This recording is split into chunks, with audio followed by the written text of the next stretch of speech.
Paano po siya nakapunta sa Cambodia? Ang pinangako po sa kanya is CSR na work po. Customer Service Representative. Opo. Okay. Bali, yun po talaga ang experience niya nung working student po siya. Ang tinapos niya po is tourism, tas HR po siya dito Okay. sa financial institution something. So, HR po siya.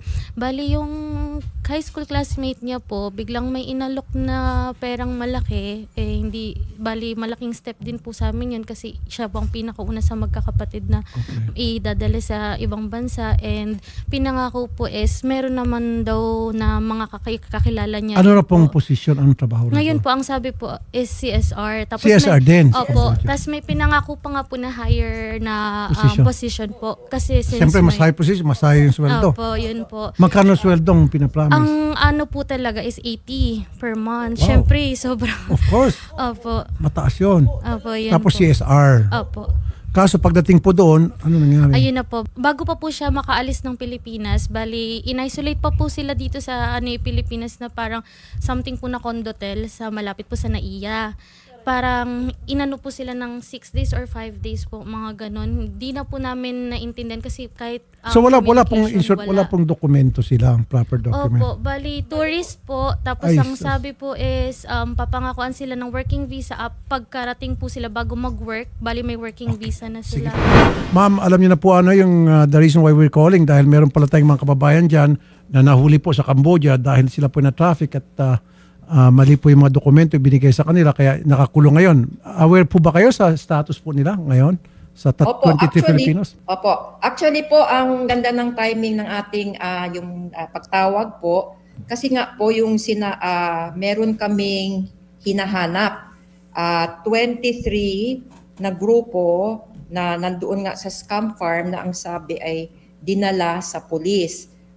May dalawa pong grupo magkahiwalay po na lugar na tinutunto namin at kami nakikipag-ugnayan sa kapulisan para makuha ang kanilang mga pangalan. So sir, yung nabigay sa amin yung pangalan and we are verifying po kung kasama sila. Now, I was on the phone with the head po of the Commission on to Combat Online Scam. So na-verify po na yung isang grupo dinala sa police for further investigation. Meaning, may crackdown ngayon, so nagre-raid. Okay. So yung grupo na yon dinala sa police. Yung whereabouts po ng 23 accounted for po? Yung pong 23 nasa sinatawag na Batambong po, ang sabi po, nandun sila sa police headquarters para investigahan. So, what is happening, sir, is nagkaroon kasi ng crackdown noong January. Yung Opo. talagang napakatinding crackdown. Tapos noong April po, naglabas na ng batas criminalizing online scam. Okay, pero they're victims, ma'am. So, dapat hindi sila makulong. Sa pagtulungan po ninyo, DFA and then DMW, para sila po ay mapauwi na. Is that... Yes, sir. In fact po, meron kaming 31 wards ngayon. Ito po yung mga kusang lumapit, kumbaga po, either na-release, nagpa-rescue, at pumunta po sa amin. So, ano yan po, no fail, we help. We provide shelter and food, and then we repatriate. Okay, So very po, good. meron mga grupo na naiwan pa doon sa mga scam facilities, and magmula nga po nung paglabas ng batas, naging mas mahigpit.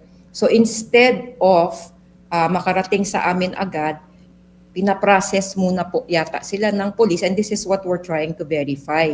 Yung victim identification Yes. process Yes. na supposedly pinapatupad ng Okay.